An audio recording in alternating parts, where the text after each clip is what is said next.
He spotted Santiago approaching, eyes looking like startled deer that painfully quit his plans, crying in the car like a child. Meanwhile, Mariana was driven mad by her father's beatings. Her brother's protests were like mosquitoes. She boldly fled with Santiago, as if on a marathon escape. Mariana woke groggily on a border path. Santiago excitedly suggested Mexico for a blissful life, but Mariana bluntly said luck might not be on their side. Because she suddenly realized she was pregnant and gasped, internally muttering, "Impregnant. What's this? Impregnant, but I don't want this. Can we live in Mexico as a family of 3? No way, not my style." Ultimately, they decided to flee and rent a house in Mexico. It seemed comic, but they faced future troubles. 9 months later, Mariana had a baby girl for Santiago, triggering a guilt complex.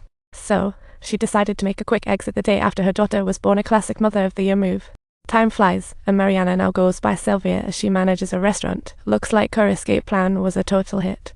But even after so many years, the pain lingered like a bad hangover. She was drowning in drama, trying to cover her inner turmoil with self-destructive habit. Whenever inner demons emerged, Sylvia went to the cliff's edge, her fingers carving deep marks like at a wild party, reminding her of the past. Her colleague Laura was her only friend, and there was also a chef named John. Together, they formed the ultimate food enthusiast trio.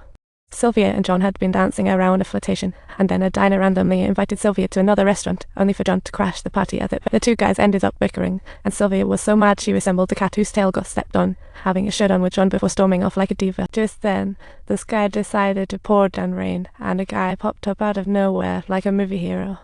Watching the rain increase, Sylvia reluctantly agreed to his suggestion. Once home, Sylvia invited Carlos upstairs for a quick sit-down. He hesitated, as if contemplating whether to join this exclusive chill club. He wasn't drinking, just scanning the place, while Sylvia used the excuse of changing clothes to inch closer to Carlos, clearly bored with the status quo. Carlos didn't respond, but quietly followed Sylvia by disclosing that he was a good friend of Santiago. This seemingly lively club was in fact far more intricate than it initially appeared. For years, Santiago raised Maria alone after Mariana's disappearance. Maria became a pilot, but chose farming for her daughter's future. Life was hard, yet they cherished their moments together.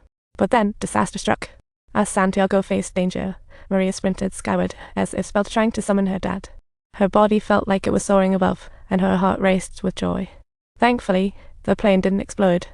Unfortunately, Santiago suffered serious injuries. His left leg was broken, and he was in a life-or-death tussle with fate, making for semi-conscious. Santiago asked Carlos to take Maria to find Mariana, her missing lover, as if seeking a soulmate. But Maria, being stubborn, was upset and didn't want to be whisked away like a little critter in the jungle, facing the mother she never knew. She protested, "I've never met my mom. Surely you think she'll disappear, won't you?" Indefinitely not going. Her dad shot her a look that seemed to say, "Chill, it's just a phase." Despite Maria's reluctance, Carlos whisked her onto the plane, as if they were embarking on some fun adventure.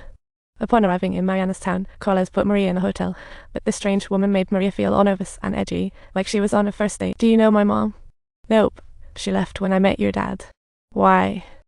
"I dunno, but your dad has been searching for you the entire time, anyway." "I absolutely don't want to see him," she retorted fiercely. "We need to go back, immediately." "Please don't do this. I'm begging you. My dad sent me to find you," he pleaded, looking desperate. After some serious hunting, they found Mariana's workplace. Deep down, Sylvia had never forgotten her daughter either. Each year on Maria's birthday, she remembered, still jittery about the past. After their meeting, Sylvia seemed preoccupied, losing enthusiasm for work, like in a pressure cooker. Near the end of her shift, she sought out John, thinking, "Let's escape together for no reason and jump ship." However, John had no intentions of leaving, and Sylvia knew deep down he was not going to ditch everything for her. Maria's sudden appearance threw the already confused Sylvia into a panic. After a long day, she came home to find Carlos and Maria waiting downstairs. An unexpected reunion seeing Maria caused a hint of shock on Sylvia's face, leaving her totally unprepared for this moment. Before Carlos could say a word, Sylvia awkwardly bolted, leaving him to embrace Maria, feeling like a caught deer in headlights. That night, Sylvia confided in her friend Laura, who was shocked at seeing her frazzled demeanor. With Laura's company, they scoured nearby inns, yet Carlos and Maria remained elusive as a good Wi-Fi signal. Laura could hardly believe that Sylvia had a daughter, prompting an intense and detailed round of questioning from her. They finally discovered Maria's place near the train station, but when they knocked, Carlos gave Sylvia a disappointed look. Sylvia was busy packing with Maria, clearly preparing to leave town like they were planning an elaborate farewell party. Feeling out of luck, Laura had no choice but to take Sylvia across the street for the night. That night, Sylvia couldn't sleep, only to awaken at the sound of a door slamming like Sherlock Holmes tracking a clue. She jumped up to investigate, only to find Carlos packing while Maria's door stood wide open. Such drama. There it stood, her door, quietly amidst a myriad of intricate possibilities, serving as a miniature representation of a life-sized roulette wheel spinning. Carlos quietly exited, leaving the two alone as Maria patiently awaited an explanation from her mom. Sylvia was finally given a chance. A simple conversation awaited, and surprisingly, Maria didn't shut her mom down.